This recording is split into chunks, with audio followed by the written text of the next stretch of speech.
Welcome to Keiser Voices, the story of success, brought to you by Keiser University Graduate School, here where the academic world meets personal triumph. Join us today as we dive into the captivating tales of success. Welcome back, everybody, to another episode of Keiser Voices. We are continuing our conversation and taking a look at our sports exercise science program. So you guys will all recognize back with us Dr. Dias. Dr. Dias, thanks for joining us again. But today we are talking about nutrition and exercise. So Dr. Dias, can you introduce us to your guest this week? Yes. So this week we have two colleagues, Professor Goolsby. She's a registered dietitian for more than 36 years. She finished her master's degree in Boston University. She also finished a doctoral degree with Keiser. And then she's been working with different programs at Keiser since 2011. Correct, Professor Goolsby? Yes, sir. So now we're colleagues here. I'm in the graduate school. And the reason that we tried to put us together because Jaclyn is another colleague of mine.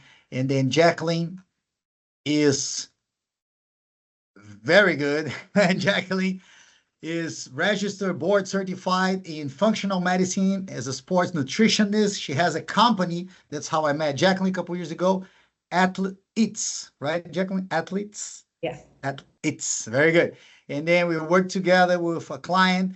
And then we talk more during the podcast. But she has a lot of experience since amateur to pro level. She coached more than 400 elite athletes, preparing them for draft, for combines, NFL, NBA. She worked with professional and world champions in pro box, and then also in the Orlando Magic as the whole head of nutrition for the program, for the professional basketball team. So Jaclyn, a couple years ago, she did another presentation, different presentation for our students. They loved her. And then every time I teach nutrition, I'm also nutrition certified. When I teach nutrition at Keiser, I show the video and then they like it. So that's why we're here. I had to thank you for having us, and then let's get started. Perfect. So we're talking about nutrition and exercise. The last episode, we kind of started talking about exercise a little bit from the standpoint of research, as well as those who actually execute it. But we really need to focus on the nutrition side. Ms. Jaclyn, what are some common nutritional mistakes people make when they're starting an exercise program? I think that's going to be like this time of year is the question we need to be asking out loud. Yeah, the biggest mistake that people make is not following a nutrition program. People think that, oh, I just want to lose weight or I just want to put on muscle and I'm going to start working out and I'm not going to, they don't focus on nutrition. They don't realize how important it is. And what we see, and there's plenty of research to back it up, is that when people start to exercise and don't follow a nutrition plan, they actually end up gaining weight. And it's not necessarily lean body mass because their hunger signals are deregulated. They are actually a lot hungrier than they were before. They don't have anything to follow. And they also do have a mental aspect of it of, I should treat myself. I've been working out really hard and I get to eat a little bit more. And so what they've seen is that people will gain weight instead of losing weight when they start to exercise. So the body composition side, but then there's also, going into your workouts fueled so you can get the most out of your exercise and your workout and your recovery. And if you aren't set up for that, then you really are putting a lot of effort and energy in the gym, and you might not be maximizing what you can get out of it. And I'm glad you mentioned that, because one of the conversations we had in our previous episode with Dr. Oliver, who is our undergraduate program director for exercise science, is that typically happens. You work out and then you're really hungry afterwards. And then you basically blow your whole workout because you're just eating what's inside of you. So are there specific foods or even nutrients that we could pay attention to or be more aware of when it comes to that recovery after a workout? Yeah, absolutely. It's funny, for years, we always had this anabolic window, right? You always heard about that protein refeeding. And what we know, especially from performance sports, is the real window is your carbohydrate window. Your body can uptake and utilize carbohydrates. It's about a 45-minute window. It will pull those carbohydrates into the muscle about double the time, the quickness that it will after that. Now, you can still utilize the carbohydrates and you will still recover, but that 45-minute window is gold. You can decrease your recovery time and really refuel your muscles afterwards. So I always tell people the most important thing to get in right away is carbohydrates, because we also know that you've probably seen the recent research showing that protein lasts a lot longer than we thought it did, right? We used to think, oh, every 3-4 hours, and now we're seeing 7 hours. Amino acid pools can really stay up there. So we have a little more time to get to that protein. But the carbohydrates, if you really want to enhance your recovery, and if you're somebody who really loves carbs and maybe you're, on a diet where everything's kind of cut back, this is the best time to indulge in those carbs that you really like. But I think we also have to think about going into the workout fueled, because if you're doing a fasted workout, which I do not recommend, you start in a negative, you're utilizing all that protein during the workout, and then you're coming out of it in the negative, then that's going to affect it as well. So it's not just the after, but the before as well. So Dr. Goolsby, is there like a go-to item, maybe specifically that you can think of? I think for me, I think of energy bars or protein bars. Is that something, based on what Jaclyn's saying, that we should have before or after? Will that really truly help us in that field, or is there some other nutritious item that we should be focusing on? I think it's important that we choose something healthy, but not. What's important is to eat something before you work out, just like Jaclyn was saying. And in order to eat something, many people do their workouts early in the morning in order to get it done, especially working professionals.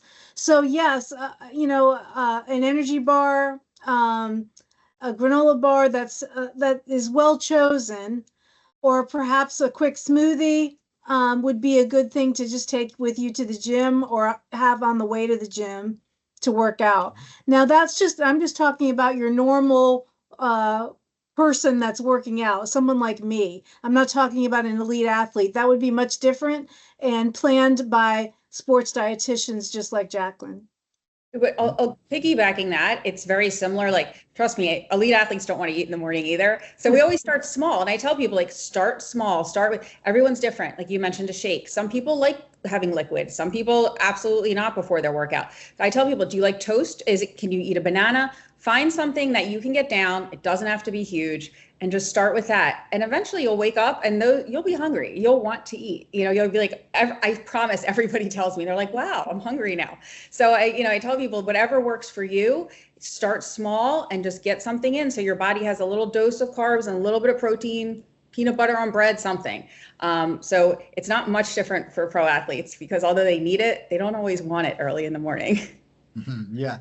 And then one advice that I give to my clients too and athletes, just like a banana, like Jaclyn said, banana is a very easy and ready to go. So it doesn't take time to prepare anything. So banana would be kind of definitely a good option. If you have a little bit more time, if you want to really get into more details, and then kind of like oatmeal or a little preparation, but definitely would be good options. Yeah, overnight oats, speaking of which, is another really good thing, because you could prep it the night before and you could take it with you. And now they have these glass containers that are reusable, and then maybe you eat a little bit before and then you have some for afterwards. You take it with you. So there's so many options out there. It's just finding what fits into your schedule and what you can digest well. And I'm glad you mentioned that, because one of the questions I wanted to ask you about were myths about, eating and exercise. And so you're already kind of helping us debunk some of that. You need to eat before you exercise. You need something in you. Are there any other myths that we should really be concerned about when it comes to eating and exercise? There is so much going on now. Unfortunately, the social media era is led by influencers, and people love to hear quick fixes and gimmicks. And a lot of it is just that, right? So I think everybody's kind of got a different, people come to me with everything. And, the number one thing is that, you don't need carbohydrates, which we know absolutely. And now, once again, we've seen tons of research with keto that, of course, they're not building as much muscle. Like, surprise, And so, you absolutely need carbohydrates. Carbohydrates are not bad for you. I think that maybe you guys can name some of there's so many trends out there nowadays. It's hard to even put my finger on it. I think being a vegan is really tough as an athlete, and even as somebody who's trying to build muscle. You can do it, but you have to really pay attention to details and make sure that you get your complete protein in, and you're not eating all processed foods and things like that. So there's always something out there, That's very true. You know, Jaclyn, that's very true. When I've talked to people who are vegan, which is fine, that's a great choice if that's what you want to do, especially when you're working out. But you have to really like vegetables, all of them.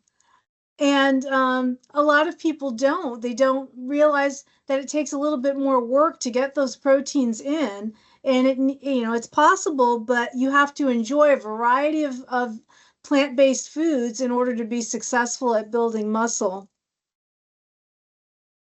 So where does the balance in nutrition come in when it comes to exercise, especially with people who have busy schedules? You mentioned processed food, right? It's so quick and easy just to grab something and go when we're trying to figure out, I work all day long, maybe I have a family, but I'm trying to eat properly, and then I'm trying to get to the gym or I'm trying to work out. Where does that balance come in? For me, it's planning. I always tell people, first things first, you have to be dedicated to putting some time aside for you. You know, in the airplanes, when they say if the oxygen masks drop, you need to put it on yourself first. That's what I tell people, because it's the truth. If you're not fueled and you're not ready to go, then how are you going to take care of your family? So putting the time aside for yourself, because you deserve it, and planning out, if you're cooking for other people, just having everything prepared, because when it comes to last minute, you're going to fail, right? Like failing to plan is planning to fail. And that's really what it comes down to with food. And it doesn't have to be complex. It really doesn't. You just batch cook some proteins, put something in the oven, use the air fryer, whatever, batch cook your carbohydrates, and your fats can be in your vegetables too with the oils and stuff. So I think for me, I always tell people planning ahead is going to be your friend. So that makes sense. 1 second, just to add to that, and then I tell the students the same thing. If you go, and especially us in the exercise science department, we start coaching early, 6 a.m., 7 a.m. If you wait in the morning, when you have your alarm and you say, okay, what I'm going to eat, you're already done, because then you're going to get dressed, you're going to get traffic, and then most likely not going to eat healthy. But now if you plan ahead, so the night before, usually I try the night before, okay, I'm going to stay 8 hours on campus, so what I need to bring my snack, I bring my banana, like a healthy, protein bar or a shake. So you need to think all of this ahead. And then like Jaclyn said, if you cook it like maybe Saturday, maybe Sunday, and then you have little portions, and then you have throughout the week. So you don't need to be cooking like constantly every single day, because I understand, especially if you're busy or a graduate school, right? Professor goes, if they're graduate school, they work, they have class. So now definitely preparing ahead will make sure you can follow this plan. And for people that are exercise science students, you wouldn't go into the gym without a program, right? You definitely are writing out your program, whether it's a macrocycle, mesocycle. You have a program you're going into the gym with. And it's the same thing with nutrition. You're not going to, it's like you wouldn't walk into not saying you wouldn't, but if you really want to get good results, you know what you're doing that day when you go into the gym, and you know what you're doing the following week. And the same thing, the same energy and effort should go into your nutrition to get the best results. That makes a lot of sense. But I do know, and Dr. Goolsby, I hope maybe you can clarify some of this too. The other balance that comes in is now with the GIP and the GLP-1 injections, and mixing that into the nutrition plan or into the diet plan along with the exercise. I mean, is there a bad way versus a good way of doing that to incorporate it for, I guess, the best results? There definitely is, Heather. What people who want to explore that, the injectable weight loss drugs, really need to make sure that they are under the care of a physician who's prescribing them from a reputable pharmacy. As Jaclyn mentioned, there are a lot of social media influencers out there who are trying to sell their off-brand of those kind of injectables, and that can be dangerous. But even though these injectables are not without controversy, there are some people that are totally against it. And there is research out there that shows that these drugs can work with diet and exercise, and they should not work alone. They should work in conjunction with those two other spheres of health. We know that from research that the more someone is overweight, the more health benefit they will come to if they lose that weight. And that has to be not quick, but over time with lifestyle changes. We know that they can offer an opportunity to achieve consistent weight loss results while developing eating habits and exercise habits that they will continue perhaps after they stop using the drugs. And that is just so important. Otherwise, it just becomes another fad diet in which, we're doing this for a while, we're losing weight, and then we're gaining it back. So it really has to be well planned, and you need to have dietitian, nutritionists, exercise professionals, and a physician involved for anyone who's trying to incorporate the injectables into their weight loss regimen.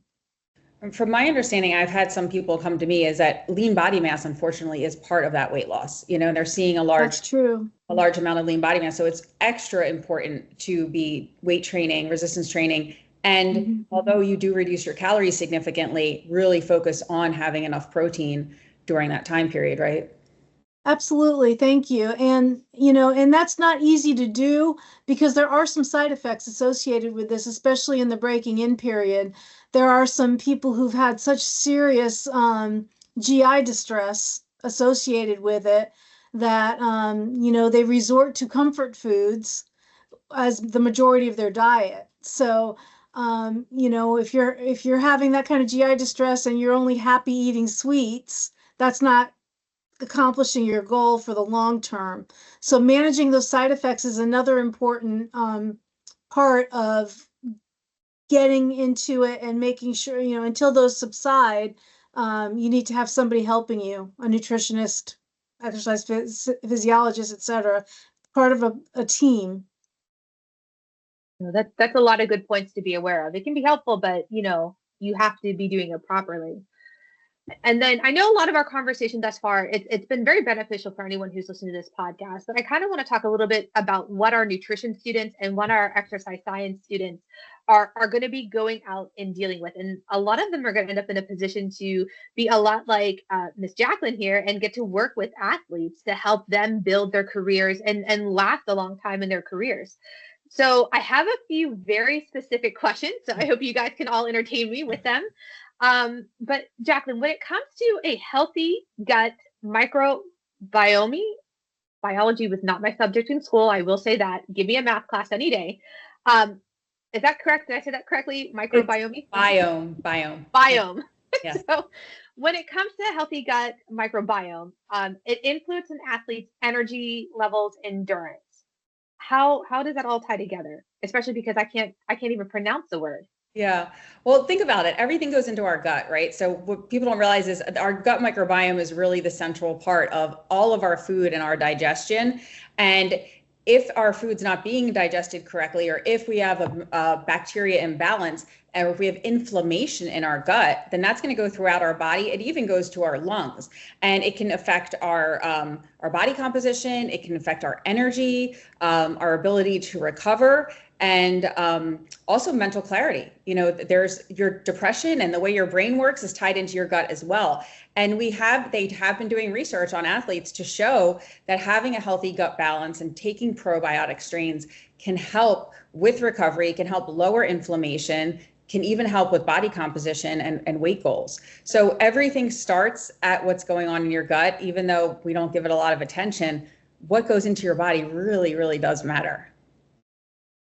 So what are some of the best probiotic strains for an athlete, and how can that also help support recovery and immune resilience? So there's two different types of probiotics, so the lactobacillus and a bifidobacterium. And within that, there's different strands. And just like you had trouble saying the word microbiome, I have trouble saying a lot of these strands. So I would say, you can look into it. There's a lot of supplement companies. Well, there's a few that are NSF for sport that have ventured into this. So like Thorne is a well-known one, and they have something called Florasport. And so they focus on the strands that are specific for athletes, and it's NSF for sport. But, I do know like the lactobacillus that is acidophilus, that's a really good strand. It can help build our gut lining and make that stronger. So that's really important.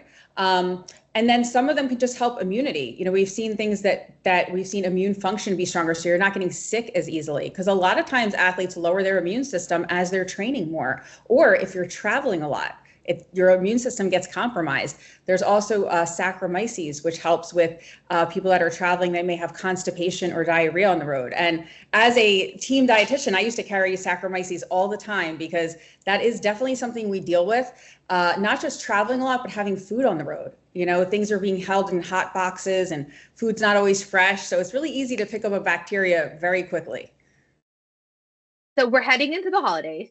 Just when this episode is being recorded, I should say, because it's airing in January. So all of you guys are tuning in January. But for those of us having this conversation, we doing this between the biggest food holidays of the year.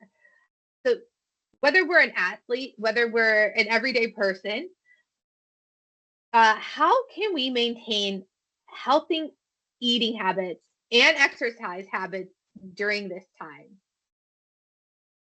I think we can't underestimate the planning points that Jaclyn brought up earlier. Planning is very important when it comes to eating around the holidays and exercising around the holidays. Also, we need to stick to a schedule, think about what we're going to eat, and also realize that the holidays are an emotional and family time where we have some favorites and we need to go ahead and partake of them.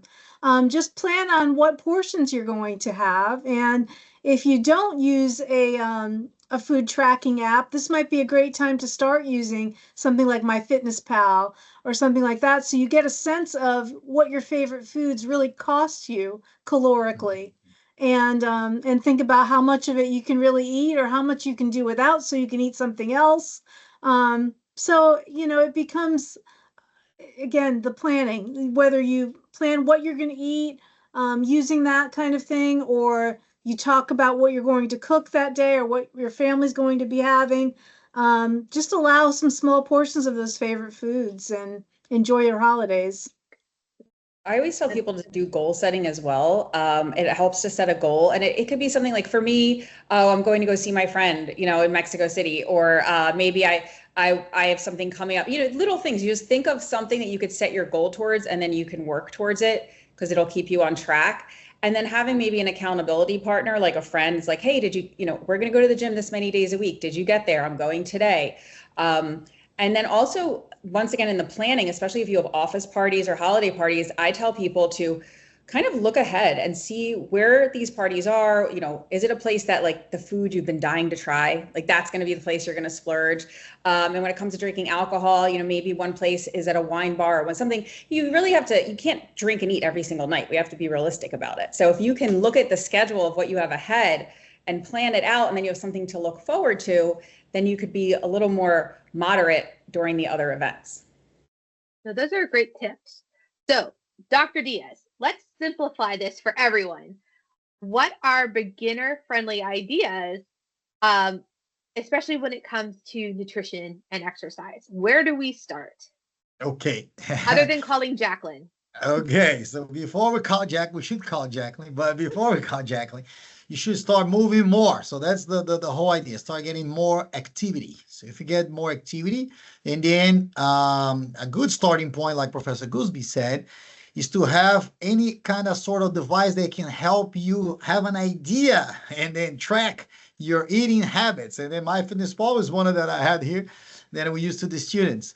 So when you start just putting there, sometimes if you eat too much, you already realize, wait a minute, something is wrong, because just for you to put in this information in the app, then when you realize, wow, I had like a whole bag of chips, for example, and then this, and then is the first part for the person to get conscious about. So when you use those apps, help you just from there.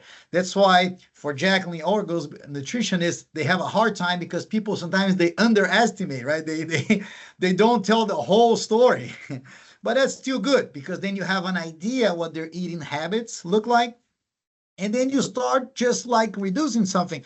So for example, I do this in nutrition class here with the students. And then we use the MyFitness app. They put it 2 days during the week, let's say Tuesday and Thursday, Monday, Wednesday, 1 day on the weekends. Why? Because you have sometimes like us in exercise, the same routine Monday to Friday, but Saturday, Sunday, then we go party, then we go, with the family or something. So then when you have this idea, you're like, wait a minute, you eat 2,000 calories the whole week, but on the weekend, 4,000 calories. Understand? And then that's your problem. And then you start adjusting here and there. And then you're like, okay, so like Jaclyn said, instead of having like 4 drinks, you have 2 drinks, 1 drink. And then you still have your social life. You can still enjoy the moments with your friends, with family, but then being consciously what are you doing? And then part of that is using like a device. So like this watch here.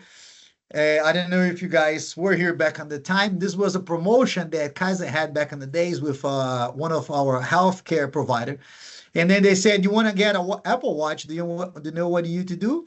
You need to exercise to pay for it. And then I was like, okay, sign me in, because I exercise every day. And then they gave me the watch. And then you started like, I believe when I started was like 200 calories a day or something for 2-3 days. And then they built up 300, 400. So just for you to have like a smart watch. And then in 2 years, I paid the watch in full. I still have it. So there was my first start. And then when you have kind of like a device like this, like Jaclyn said, you can link to a partner, to a friend. And then you're like, hey, Jaclyn, do you want to go with me in this little challenge? So we need to burn, let's say, 1,000 calories a week. And then you start. So you need to have a starting point. And then if you commit this with somebody else, make you more accountable. And then will definitely help you in the long-term goals.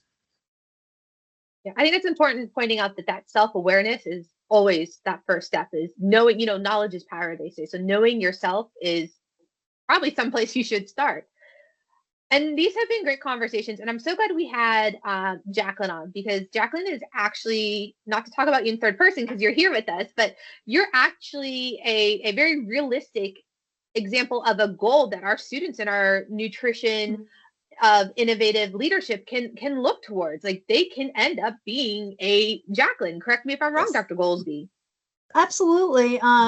We've had our interns do rotations with some professional sports teams and also some Division I schools. And one of them actually is working with the Arizona Cardinals organization now, one of our graduates.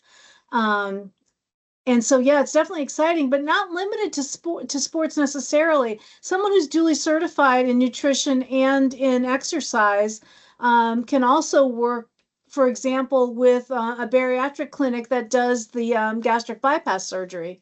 I have one of our students who was already a certified coach, and she said that exam was harder than the RD exam. Actually, it was really hard. And she was able, because of that experience, was able to develop an exercise program for the bariatric clinic that she interned with.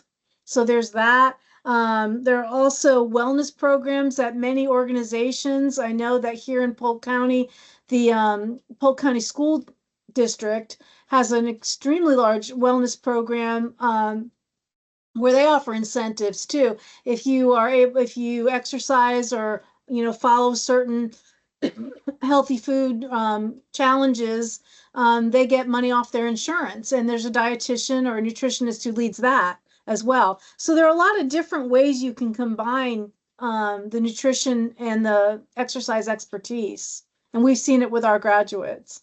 And I also want to say, I work in private practice. So I did work for a team, but I was in private practice prior to that. And I dabbled in with a team, but you can always be in private practice. And there's so many different areas because, I would say more than 50% of my clientele are actually active gym goers, not professional athletes. And along with that come along, autoimmunity is really big, hypothyroidism, gut health. Now we're seeing this big perimenopause and menopause push and hormone balance. And that all ties into your food and women's health in general, across PCOS and think of insulin resistance. So there's so many areas, but I always tell people having the background with your exercise science is very important, at least for me. I mean, I don't hire anybody who doesn't at least have a personal trainer or strength and conditioning coach background, because we're working with people that are looking to go to the gym and looking to improve. So you need to understand that. So it's only a bonus. I mean, I feel like everybody should really have both, unless you're working in chronic health, chronic illness, and that's a different story. But if you're working with active people, you should understand and want to help them with what's going on in the gym too. Yeah, and then Dr. Dias, I know you can also add in, I mean, both Dr. Goolsby and Jaclyn touched on it, but even those students who are in exercise science, the nutrition plays a very important part of it. Like you even said, you teach some of the courses for it. Yeah, we have some classes in the program because it's very important, like they both mentioned. And then there's opportunities for there. I just look this morning, and just in Indeed, if you put personal trainer, but now if you put that there's nutrition component related to, there's more than 1,000 jobs in the United States right now. And then jobs that are paying $60,000 or more, a year. So that's 35 plus per hour more, understand? So there's a lot of opportunities there, either in the nutrition side, personal training side, but if you combine both, there's a lot of jobs there. You see, like more than 1,000 available. You can do the same search. And so linking this, it's very important, because this will be kind of like the starting point, and then you have like me, like Jaclyn. That's why we get along, because we both work and like professionals. But a lot of our clients end up being like normal person, because they have the money, they have the resources to pay for it, but then they want to train like a pro, for example, and then open this opportunity. So if you link nutrition with exercise science, it's a way to go, So definitely great opportunities there. And before I let you all go, because this has been a fantastic conversation, Jaclyn, what tips or something you wish you would have known when you were pursuing your education do you have for our students, whether they're in the exercise science program or the nutrition program? My biggest tip is network. Go to every conference that you can, you're interested in. It's something that I did, that I give some of my success to, because I step out of your comfort zone. I was so uncomfortable, but I would show up at every conference, get on an airplane. I didn't know anyone there, but I would listen to try to talk to people. I would talk to the people that were giving the lectures afterwards, get their email addresses, meet as many people as possible. Because in the end, those are going to be the people that you're going to turn to later, whether it be for a job or it be for a client. So the biggest thing you can do is meet other people in the industry and network. And that will build you out for when you're ready to get a job, for sure. No, that's fantastic advice. That's very good idea. I have a point here that I forgot to mention. One thing maybe you heard about is called the SMART goals. So when we're trying to set up, and then this will be kind of like very important here. When you're trying to set up a goal, people sometimes they're like, oh, I want to lose weight, but lose weight is subjective. So you can't, there's no starting point. There's no where to go. But now when you put kind of like in the SMART goals, so be more specific. So now I don't want to just lose weight, but I want to lose, let's say, 10 pounds. So when you do that, you being specific. So that's the S. The M stands for measurable. So now I can measure this, and then I check my weight on the scale or do body composition. And then the third one is the A, the achievable. And then achievable, then you have R, the realistic, and then time specific. So when you put those processes together, and then you can really make a plan. So again, if you have a chance, and then you should try to meet with a nutritionist, they can help you build this plan. And then the same with the exercise science for the training, the nutritionist for the nutrition program.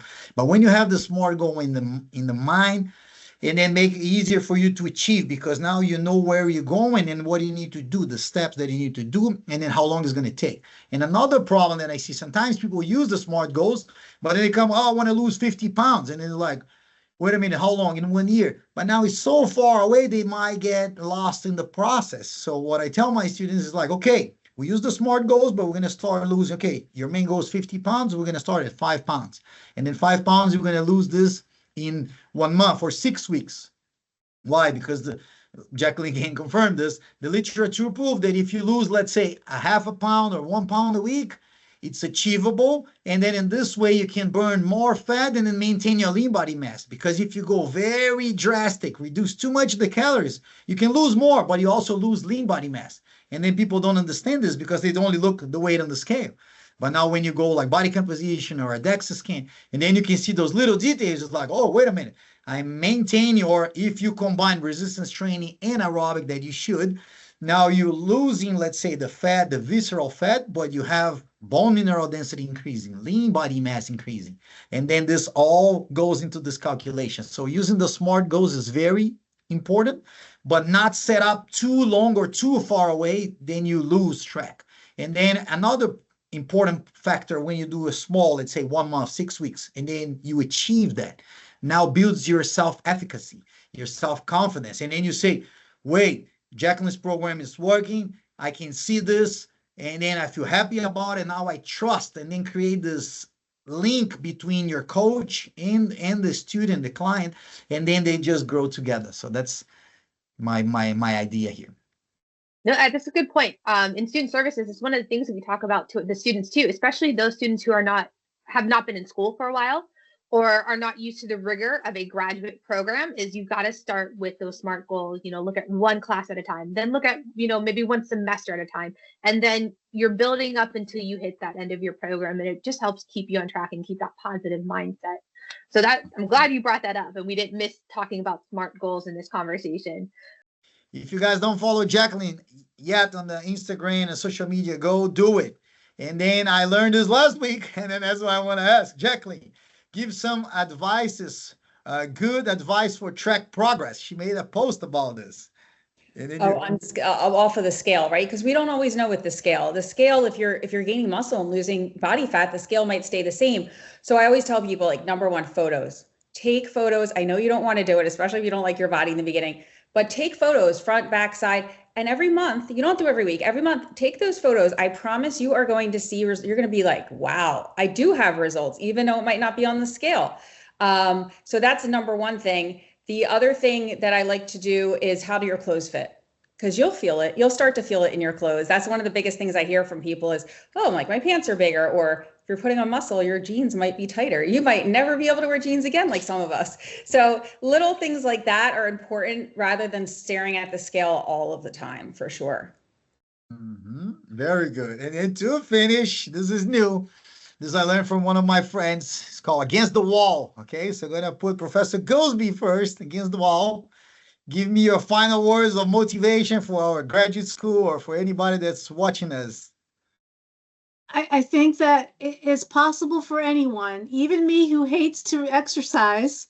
I could actually go run a 5K if I do my due diligence and take those SMART goals and, really make it a priority. And it's the same with exercise. It's a little bit easier. I'm so food focused that it's a little bit easier for me to do the food side of it, a lot harder for me to do the exercise side of it. And but it's possible for all of us, and it's enjoyable too. Find something you like to do. Maybe it's a dance class. Maybe it's yoga. Something that gets you moving to get started. Nice. Thank you. Same for Jaclyn. Against the Wall, Jaclyn. Let's go. Get comfortable with being uncomfortable, because that's where the magic really happens. And like showing up when other people don't want to. You can look at Kobe Bryant, he was really big on those types of things. All the greatest athletes, everybody was comfortable with being uncomfortable and putting themselves in positions that other people don't. And that's really how you excel. Very good. And then Heather, for any graduate school here, like to successfully in the graduate school, what they need to do? I always tell students, be realistic, right? So that kind of goes back to your goal settings. And there's always going to be homework to doing. Make sure that, if you're looking into a nutrition job, read the details of what they expect of you. Make sure that you understand the certifications or the licensures that you need to be successful. So having that realistic outcome, maybe it's through listing the SMART goals. That's really where you need to start. Like, homework doesn't just end because you're done with school. I still do homework. And I've completed through a master's degree, and I still do my homework all the time and my due diligence. And that will really help create like a better mind space. We talked before on the podcast about that positive mindset. And that really, I think, can make and break somebody, whether you're looking at an exercise or dietary plan, or just, those SMART goals that you're setting for yourself, whatever they may be. That positive mindset's going to make a big difference. Nice. And then I'll add to that. So I love this hard work and dedication. So there's no other way. So you got to work hard. You're not going to become Jaclyn if you don't work hard, if you don't study, if you don't go there and hustle, So you definitely need to push and then keep evolving. And then another thing I learned throughout those years in the social media world is kind of like this. For us, Professor goes that we come to work and then working environment like university and everything, always give your best. Imagine this is your last day of work. What's the impression that you want to give? In the sense, so people see you and then you don't leave, I grade this tomorrow. I prepared this class another day. I fix my desk another day. No, because this is how it reflects on your activity, in your impression that you give on people. So I try to always comment and say, imagine this is my last day. Okay, I say hi to this person, I do my homework, I grade my assignments, I try to give my best, and then, and then I've been here for so many years, and then this really helped me. So I think if you apply this stuff that we learned today, and then like Jaclyn said, networking is a big deal, building relationships and being trustful, and then try to respect those people. And then that's why, thank you guys for joining us here. It was very nice. Thank you. Thank you. Yes. And if you guys enjoyed this conversation, please be sure to like, follow, and subscribe to the Keiser Voices. And you can check out Jaclyn's information and follow her on social media by checking out our comments below. And we will include links for you guys to connect and follow some of the great tips and advice. And don't worry, Dr. Dias is going nowhere, because we still have a couple more episodes that he's going to help us break down sports and exercise science and applying it to everyday life. So thank you all for joining us, and we will catch you on the next episode. Thank you for journeying with us today on Keiser Voices, the story of success. As we close this chapter, remember, every story has its next page.